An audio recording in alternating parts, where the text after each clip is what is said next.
Hi friends, welcome back to Prarthana's magic world. ഇന്ന് നമ്മൾ ഉണ്ടാക്കാൻ പോകുന്നത് കരിഞ്ചേമ്പിൻ്റെ താളുകറിയാണ്. താളുകറി നിങ്ങൾ കേട്ടിട്ടുണ്ടാവില്ലേ? നമ്മൾ ചേമ്പിൻ്റെ തണ്ട് വെച്ചിട്ടുണ്ടാക്കുന്നതാണ് ഈ താളുകറി. അപ്പം സാധാ ചേമ്പല്ല, കരിഞ്ചേമ്പ്. അപ്പം ഞാൻ ഈ കാണിച്ച ഇതാണ് കരിഞ്ചേമ്പ്. സാധാരണ ചേമ്പിന് ഇളം പച്ച തണ്ടല്ലേ ഉണ്ടാവും. അത് വളരെ അയൺഡ് കണ്ടൻ്റൊക്കെ ഉള്ള ഒരു ചേമ്പാണ്. അപ്പം ഇതിൻ്റെ താള് വെച്ചിട്ട് ഈ കർക്കിടക മാസത്തിൽ നമ്മൾ കഴിക്കണം എന്നാണ് പറയുക. അപ്പം നല്ലോണം ആരോഗ്യമൊക്കെ നോക്കുന്ന സമയമാണല്ലോ. അപ്പോൾ ആ സമയത്തേക്ക് നമ്മൾ കഴിക്കുക ഈ കരിഞ്ചേമ്പിൻ്റെ താളുകറി ആണ് അപ്പോൾ നമ്മൾ ഉണ്ടാക്കുന്നത്. അപ്പോൾ എല്ലാവരും എന്തായാലും ഈ വീഡിയോ കാണണേ. വീഡിയോ ഇഷ്ടമാണെങ്കിൽ ലൈക്ക് ചെയ്യാനും ഷെയർ ചെയ്യാനും മറക്കല്ലേ. ഇതുവരെ സബ്സ്ക്രൈബ് ചെയ്യാത്തിട്ടുണ്ടെങ്കിൽ സബ്സ്ക്രൈബും കൂടി ചെയ്യണേ. ഇപ്പോൾ നമ്മൾ താളൊക്കെ നന്നായിട്ട് കഴുകി വൃത്തിയാക്കി എടുത്തിട്ടുണ്ട്. അതിന് മുകളിൽ മണ്ണൊക്കെ ഉണ്ടാവും, അപ്പോൾ അതൊക്കെ നന്നായിട്ട് ക്ലീൻ ചെയ്യാം. ഇനി ഇതിനെ നമുക്ക് ഇതിൻ്റെ തോലൊക്കെ ഒന്ന് മാറ്റിയെടുക്കാം. അപ്പോൾ അതിനെ ഞാൻ ചെറിയ കഷ്ണങ്ങളായിട്ട് ഇതേപോലെ മുറിച്ചിട്ടുണ്ട്.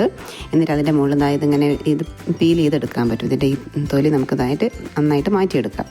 എന്നിട്ട് ഇതിൻ്റെ ചെറിയ പീസാക്കിയിട്ട് മുറിച്ച് ഇടുകയാണ് ചെയ്യുക. അപ്പം അധികം വണ്ണം ഇല്ലാത്ത താളാണെങ്കിൽ നമുക്ക് നേരെ റൗണ്ടായിട്ട് തന്നെ മുറിച്ചിടാം.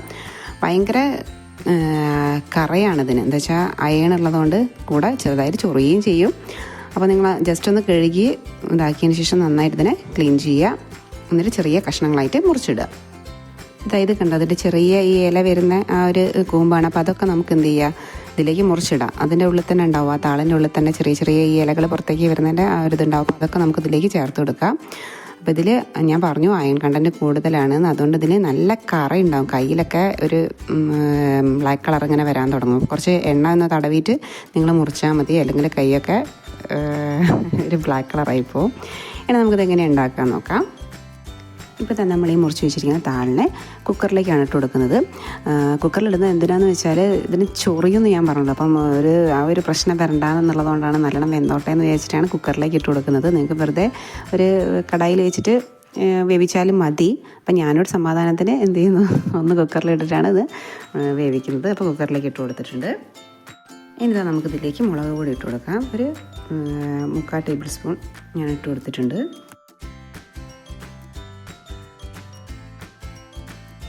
ഇനി നമ്മളിതിലേക്ക് ചേർത്ത് കൊടുക്കുന്നത് കുരുമുളക് പൊടിയാണ്. ഒരു കുരുമുളക് പൊടി ഒരു 1/2 ടേബിൾ സ്പൂൺ ഇതിലേക്ക് ചേർത്തിട്ടുണ്ട്. ഇനി അത്യാവശ്യം എരിവുള്ള പച്ചമുളക്, എനിക്ക് കുറച്ച് എരിവ് കുറവുള്ളതാണ്, അതുകൊണ്ട് ഞാനൊരു 5-6 പച്ചമുളക് എടുത്തിട്ടുണ്ട്. കുറച്ച് എരിവ് വേണം ഈ ഒരു കറിക്ക്, എന്നാലൊരു ടേസ്റ്റ് ഉണ്ടാവുള്ളൂ. അതുകൊണ്ടൊരു പച്ചമുളക് ചേർത്ത് കൂടെ കുറച്ച് കറിവേപ്പിലയും കൂടെ ഇട്ട് കൊടുക്കുക.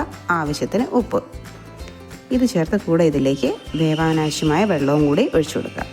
അതാ ഞാൻ ഒരു 1-1.5 കപ്പ് വെള്ളം ഇതിലേക്ക് ഒഴിച്ചു കൊടുക്കുന്നുണ്ട്. എന്നിട്ട് നമുക്കിത് കുക്കർ അടച്ച് ഒരു ഒറ്റ വിസിലിൽ നിങ്ങൾ ഓഫ് ചെയ്യുക. അധികം വിസിൽ വന്നു കഴിഞ്ഞാൽ വെന്തലിഞ്ഞങ്ങ് പോകും ഈ താള്. അപ്പം ഒറ്റൊരു വിസിൽ നമുക്ക് ഓഫ് ചെയ്യുക. അത് ഒരു വിസിൽ വന്നിട്ടുണ്ട്. ഞാനിപ്പോൾ ഇത് കുക്കർ ഓപ്പൺ ചെയ്യുകയാണ്.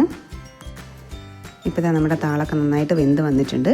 ഈ ഒരു ടൈമിൽ നമുക്ക് ടെൻഷൻ അടിക്കേണ്ട ആവശ്യമില്ല, ചൊറിയോ എന്തെങ്കിലും പ്രശ്നമാവോ എന്നുള്ളതുകൊണ്ട്. അതുകൊണ്ടാണ് ഞാൻ കുക്കറിൽ തന്നെ ഇട്ടത്.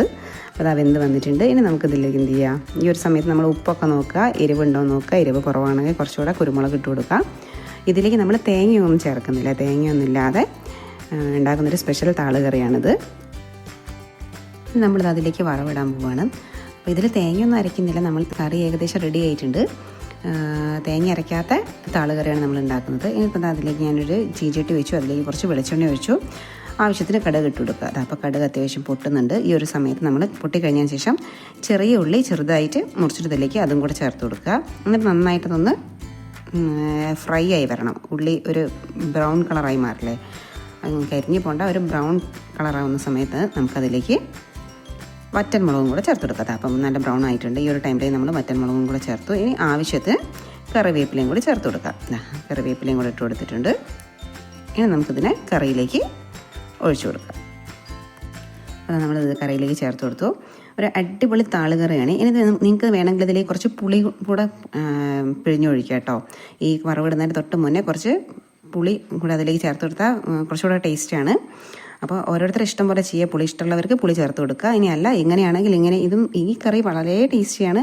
നല്ല അടിപൊളി കറിയാണ്. പക്ഷെ കൂടെ എന്താ വെച്ചാൽ നമുക്ക് കുറച്ചധികം കുരുമുളകും കുറച്ച് പച്ചമുളകിൻ്റെ ആ ഒരു ടേസ്റ്റും കൂടി വരണം. എന്നാലേ ആ ഒരു കറി കറക്റ്റ് റെഡി ആവുള്ളൂ.